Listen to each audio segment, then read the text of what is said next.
right, folks, what's happening? Sean the Average Angler. We are back for another gear. I don't know, we're going over my gear.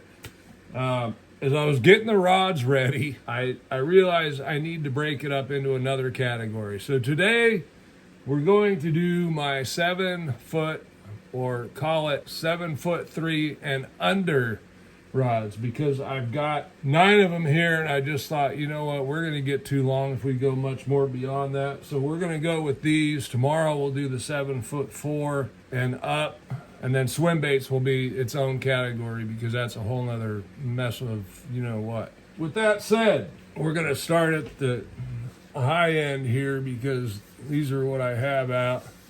This is the Irod Quercus 734, okay?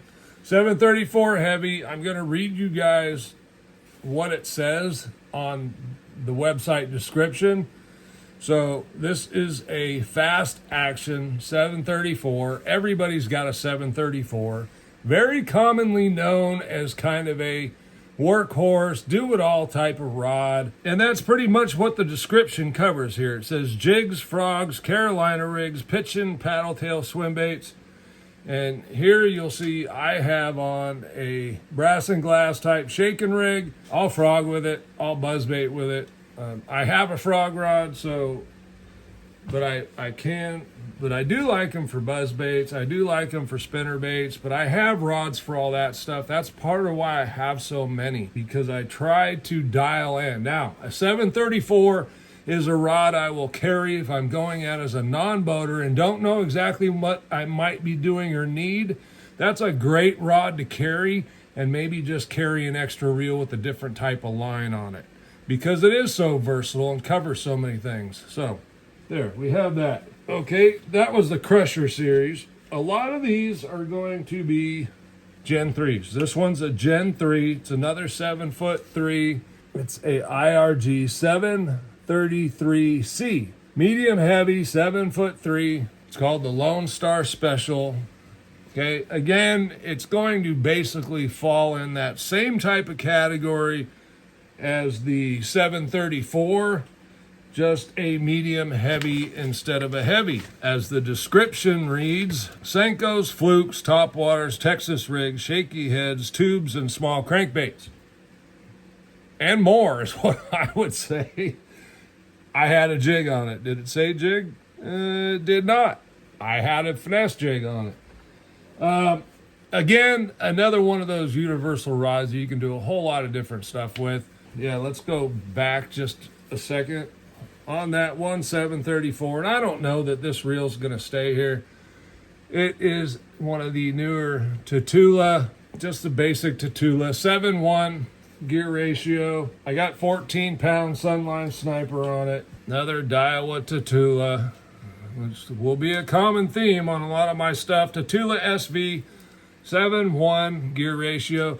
Now, on my junk rod stuff that I use for all kinds of stuff, it's almost always going to be a 7-1, 7-4, depending on whether it's Shimano or Daiwa, just because it's universal. The 6 speeds, they're going to be specialty. The 8 speeds are going to be more specialty. I don't think you'll see any of those gear ratios today. As far as the 8s, you'll probably see some 6s. Irod Gen 3 703cc. This is a composite crankbait rod. This is the one I've been throwing that freaking money badger on that you've been seeing in the videos. 12-pound sniper. It is a medium heavy. It's called Gabe's Rip Wrap Special. A composite blank. Small cranks and square bills. I would say the Money Badger, even though that is their 7.25, the biggest of the Money Badgers, I would say it's a small crank. The real Shimano Tranx 150, it's a 7-speed, 7.2, feels like 14-pound sniper. Yes, I can run my fingers over the line and tell. Really like the crankbait rod. It's versatile than I thought. There's a whole lot of things, and I think square bills are going to be really good on it, along with some other I can go heavier than what's on there. What's the rating? It says a ½ ounce. That bait I think is a little over a ½ ounce, and it's not an issue whatsoever. Irod Quercus. These are really nice, folks. I really like the way they look. This is a 724 Bobby's Perfect Frog Rod, 7'2" heavy frog rod, right? Now, if I remember right, the action on these is a fast moderate, I believe. Let me just verify. It is fast moderate. So you're going to get some bend deeper down into the rod, so it's not all at the tip. It's much better for walking a frog, much better for casting accuracy, and then fighting the fish back to the boat. I have that on a Tatula 150, 7.3 to 1. Previous generation. I've had Tatulas for the past, well, since they came out. And quite honestly, I haven't had any issues with them. They're all still good. A few of them I have upgraded the bearings, not for any reason other than I'm just a tackle junkie, guys, and I like to mess with that. And I really like the Type R's that they came out with in the beginning, and by upgrading those bearings, it kind of gets me back to that feel of those Type R's. Okay, phenomenal. It's still a $150 reel, and I'm throwing whatever it is, $30 worth of bearings in it. Tell you, it performs really, really well. On there, I've got some 65-pound Sunline braid, I believe. All right, so back to an Irod Gen 3 723 medium heavy. This is the Stone Cold swim and vibrating jig rod. Can be used for either. It's great for either. You'll see I've got it with a swim jig on there. It's pretty much my dedicated swim jig rod. I will also use this for my bigger square bills, 2.5s, that kind of thing. I just swap the reel out. The action on the rod is perfect for those. It's also a fast moderate, okay? So it's going to bend a little deeper into the rod. One of the things that I really like about Irod is they thought about that kind of thing, and for these specialty rods, they built them to work to what they were supposed to do. And not a lot of companies do a lot of rods like that. Gives you a feeling sometimes when you first get them in your hand and you're casting, you're going, I don't know if this is going to be enough, which is what I did on the next rod I'm going to show you. And then you hook a big fish on it and you're like, oh my God, this is plenty of rod. Oh, and the reel, another Tatula SV 7.3. Again, just another generation. Like I said, I've had lots of generations of Tatulas. Okay, guys, just in case you were curious about what I store my rods in, I made these boxes, just wood shelving boxes. I painted them. I got a hole saw, 2-inch hole saw, drilled holes in them, and put a 2-inch PVC pipe in there, and that is what the rod butt sits in, so that I can keep my rods standing straight up and down without weight on them. Yeah, works good. Irod Gen 3 704. So it's a heavy. 4s is the heavy. Says jigs, top water, heavy drop shot, spinner baits. Spinner baits for me, as you'll see, the dust spoon.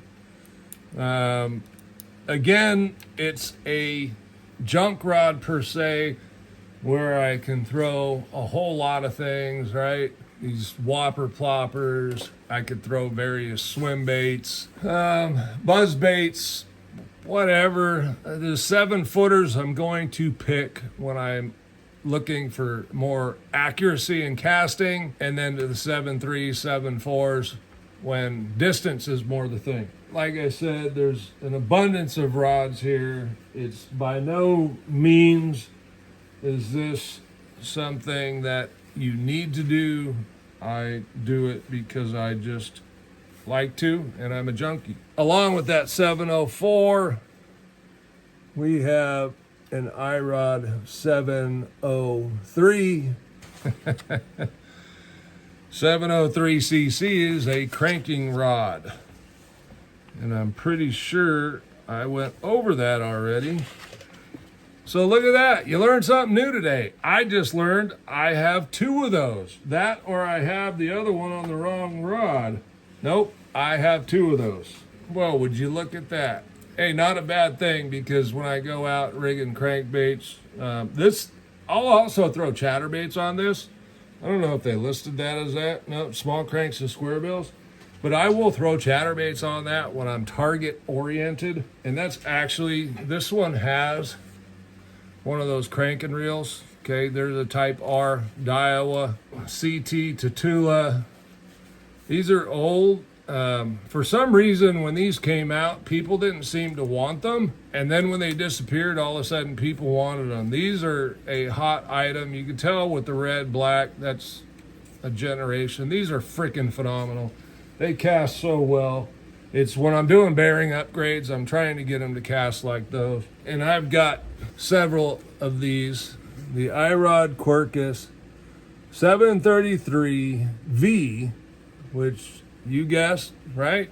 Stands for vibrating jig rod. I will also use these for some of those bigger square bills if needed. Again, I really like the look of the Quercus with that blue, the Irod emblem, and then you have that nice blue there. The cork handle, you'll see I'm still in plastic here. This one I just received on the last shipment. And tomorrow you will probably see a whole lot of these reels starting to show up in the picture. And that is a Shimano Bantam. This is a 6.2 gear ratio. This is my slower chatterbait rod. I prefer to throw a 6-speed on my chatterbaits because at certain times of the year, if you watch some of my chatterbait videos, I like to burn a chatterbait. But if I'm burning it on a 7-speed, I get going too fast. The 6-speed, I just found out I hit the ideal speed. It works very, very well for me. Slowing down, it's plenty slow enough when I want to go slow. So it fits the bill. On that rod, you will see I have nothing at the moment. I will have to look at the other one. I throw fluorocarbon, okay? I don't throw braid on my chatterbaits, just don't like it.